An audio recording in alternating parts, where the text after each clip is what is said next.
Hello buddy, Andy here again. This time I'm in Aqaba. I'm down sitting by the pool by the hotel, and it's full of a lot of Arab families which are down here because it's Friday. See the thing, we arrived in Aqaba on the Friday, which obviously is the Muslim holy day, and it came down from Wadi Rum. One thing I will mention that yesterday we climbed up.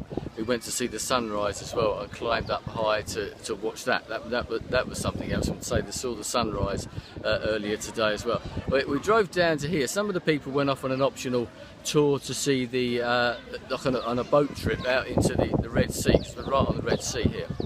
Quite an extraordinary place actually, because Aqaba used to be part of Saudi Arabia. It's part of the Ottoman Empire, and famously was taken back by the Arab army and Lawrence of Arabia as well, and he attacked it from the land side, which when you drive down you can see why everybody thought that was absolutely crazy, because it's once again that sort of stunning landscape coming down through the inside there, and there's no way that you would want to attack it, hence the fact the fort is right down on the seafront, and everybody thought that any attack would come from the Red Sea. Makes sense. But anyway, you're sitting here in Aqaba, which once again only became part of Jordan in 1991 when they got some of the land back from Saudi Arabia in exchange for some land in the northeast of the country, I do believe it was.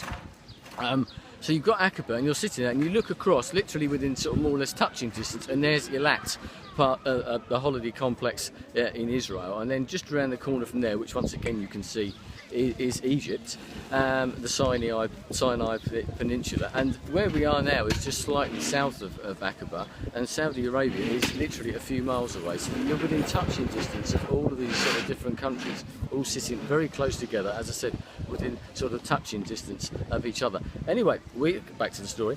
We didn't actually a few of us didn't bother to take the boat trip, which by all accounts was pretty spectacular, and some people were snorkeling and jumping off the boat and everything. But what we decided to do was go around the fort as per Lawrence of Arabia, something that I wanted to do. And then we wanted to wander around, and because it was the Muslim holy day, as I said, all the families were out, and in some ways that made it so much better, because it was so busy, but you were mixing with them, and as I mentioned before, the Jordanian people are really, really friendly people, and it's great to see them enjoying themselves and welcoming you as well. We then, because when the prayers were about midday, the sort of Friday prayers, and after that everything opens up. The souk opens up, so we had a wander around that, looking at all the spices, the fish, the fruit, absolutely anything. Had a cup of cardamom coffee, which actually tasted to be a little bit bland, but I'm very glad that I did it.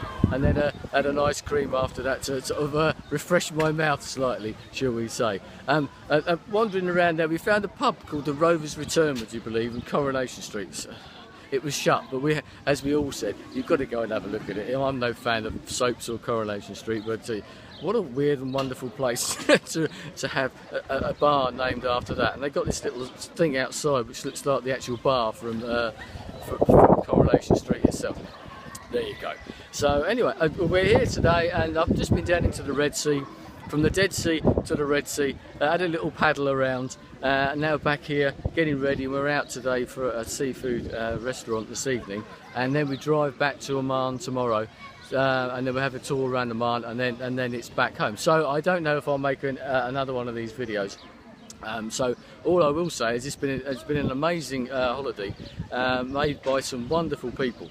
And if I say one thing about the whole thing, is come here, because it's a lovely country. The people are absolutely amazing, very, very welcoming, very friendly, as I've mentioned. Yes, they want you to go in their shops and all like that, but they do it in such a nice way, and they're not bothered. They're not going to pursue you or anything like that. They just want to have a chat, shake your hand, say welcome, offer you a cup of tea, that type of thing. So very, very good indeed. So I've had a great time, and I'm already thinking about the next trip that I'm going to do, but I'll leave you in suspense about that one. Anyway, I might speak to you again. Otherwise, goodbye from Jordan.